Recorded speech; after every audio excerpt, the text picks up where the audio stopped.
आपका आपके अपने स्टूडेंट्स लर्निंग चैनल में। दोस्तों, हम लोग पढ़ रहे थे क्लास 6 की संस्कृत निधि और उसमें हम लोग कर रहे थे व्याकरण में वर्ण परिचय। और हमने आपसे कहा था कि जैसे ही चैप्टर पूर्ण होगा तो हम आपको वन लाइनर के महत्वपूर्ण प्रश्न आपको देंगे इसी पर आधारित, ताकि आप इसको जब पढ़ लेंगे तो आपकी जो पूरी वर्णमाला है जो आपने नोट्स के रूप में अपनी बुक में पढ़ा है वो आपकी पूरी तैयार हो जाएगी जब आप इसको पढ़ लेंगे तो।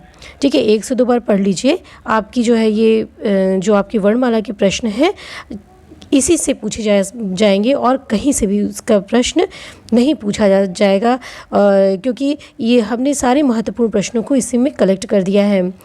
तो आप यहाँ से जो है ये छोटे छोटे वीडियो के माध्यम से हम आपको सारे इसके जितने भी वर्णमाला के प्रश्न बनते हैं हम आपको उपलब्ध करा देंगे। तो चलिए शुरू करते हैं आज की वर्णमाला में वर्ण परिचय में महत्वपूर्ण प्रश्नों की श्रृंखला। ये देखिए, संस्कृत भाषा में वर्ण कितने प्रकार के होते हैं। तो पहला प्रश्न है आपका कि संस्कृत भाषा में वर्ण कितने प्रकार के होते हैं। तो संस्कृत भाषा में वर्ण 2 प्रकार के होते हैं, पहला तो स्वर है और दूसरा व्यंजन। दूसरा प्रश्न है आपका कि स्वर और व्यंजन को प्रत्याहार में क्या कहते हैं। प्रत्याहार समझ रहे हैं ना आप, किसे कहते हैं? प्रत्याहार हम उनकी बात कर रहे हैं जिसमें प्रत्याहार की हम बात कर रहे हैं जिसमें कि जैसे कहते हैं अच, ठीक है। और हमने आपको महाशय सूत्र में बताया था कि अच है, हल है, जश है, ये सारे जो छोटे छोटे शब्द हैं ये सारे क्या, इनके अंदर बहुत सारे जो है वर्ण छिपे हैं। मीन्स जैसे अच है, अच के अंदर सारे स्वर आते हैं, तो सारे वर्ण हैं इसके अंदर, स्वर वर्ण हैं। तो ये जो छोटे छोटे जो शब्द आपको मिलेंगे इसी को हम प्रत्याहार बोलते हैं, जो महाशय सूत्र के द्वारा बनाया जाता है। ठीक है, तो ये कह रहे हैं कि स्वर और व्यंजन को प्रत्याहार में क्या कहते हैं। ठीक है, प्रत्याहार यानी संक्षिप्तीकरण में हम क्या बोलेंगे, तो बोलेंगे स्वर को बोलेंगे अच और व्यंजन को बोलेंगे हल।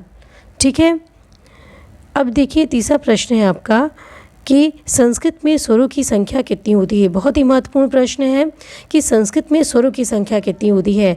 संस्कृत में स्वरों की संख्या 9 होती है। वैसे तो हम अपनी जो है हिंदी भाषा में 13 स्वरों को जानते हैं, लेकिन हमारी जो संस्कृत है उसमें 9 स्वर ही होते हैं।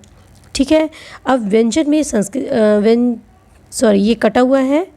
ठीक है, यहाँ से देखिए संस्कृत में व्यंजन कितने होते हैं या कितने हैं।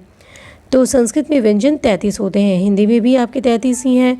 मात्रा के आधार पर स्वर कितने प्रकार के होते हैं। तो मात्रा के आधार पर, मात्रा अर्थात कि आपके देखिए जैसे जो बोलने में कम समय लगता है, ठीक है, समय के आधार पर, मात्रा के आधार पर स्वर कितने प्रकार के हो गए, 3 प्रकार के हो गए। जिनको बोलने में कम समय लगता है, उससे ज़्यादा समय लगना और सबसे ज़्यादा समय लगना, उस आधार पर हम बता रहे हैं।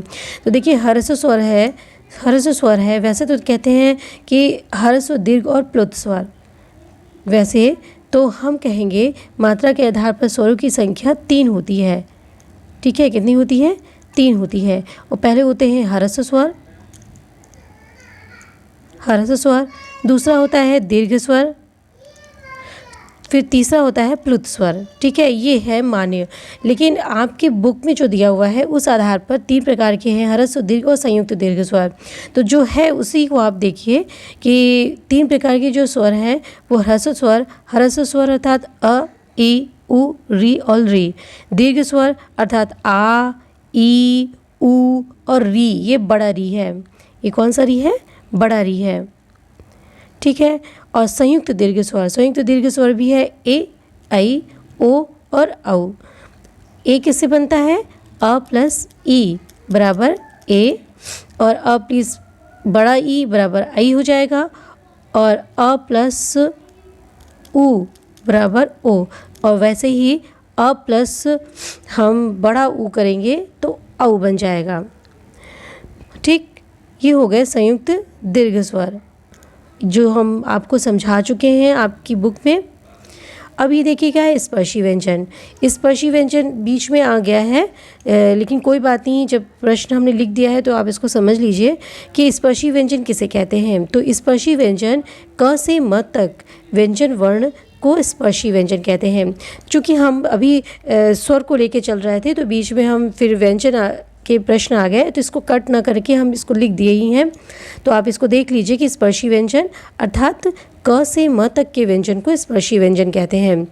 तो जैसे कि क से म तक में जब भी हम कुछ बोलेंगे तो हमारे जो मुख में कुछ न कुछ एक दूसरे से टच होता है। कंठ है बोलते हैं तो कंठ टच होता है, म से ओष्ठ टच होते हैं, एक दूसरे से मिलते हैं, बिना ओठों को मिलाए हम म बोल ही नहीं सकते हैं। तो इस वजह से ये स्पर्शी व्यंजन, स्पर्शी अर्थात छूना, कहीं ना कहीं कोई भी चीज़ जाकर के टच होती है, इस वजह से हम इसको स्पर्शी व्यंजन बोलते हैं। तो स्पर्शी व्यंजन में कितने वर्ण आ जाएंगे आपके? 25 वर्ण आते हैं। ठीक है, क से म तक के वर्ण जो है स्पर्शी व्यंजन कहलाते हैं और इसमें कुल 25 वर्ण आते हैं। फिर देखिए 7वां प्रश्न है कि स्वर किसे कहते हैं। बहुत ही महत्वपूर्ण है, जो अक्सर ही पूछते हैं लोग कि स्वर किसे कहते हैं। तो जो वर्ण बिना किसी सहायता के बोले जाते हैं उसे हम क्या कहते हैं? स्वर कहते हैं। जैसे कि है अच अर्थात अ, ई, उ, री, री, ए, ऐ, ओ और औ। ठीक है, अब ये आपका लास्ट प्रश्न है आपका इस वीडियो का कि व्यंजन किसे कहते हैं। तो जो वर्ण स्वर की सहायता से बोले जाते हैं, ठीक है, जो बिना किसी की सहायता से बोले जाएं, वो अच होता है। ठीक है, अर्थात स्वर होते हैं। और जो अच की सहायता से बोले जाए अर्थात स्वर की सहायता से बोले जाए वो व्यंजन होता है अर्थात हल। ठीक है, तो जो वर्ण स्वर की सहायता से बोले जाते हैं उसे हम व्यंजन बोलते हैं। जैसे क, अब देखिए क को कैसे लिखा गया है? क, अब ये हमारा व्यंजन वर्ण है। ठीक है, क, इसको हम कैसे प्रोनाउंस करेंगे? क, झटके से। अब हम इसमें मिक्स किए अ अर्थात स्वर को, तो क में अ मिल जाने के कारण ये बन गया पूर्ण क। इस वजह से बोला है कि व्यंजन हमेशा स्वर की सहायता से ही बोला जा सकता है। ठीक है, और स्वर को बोलने के लिए किसी की भी सहायता की ज़रूरत नहीं पड़ती है।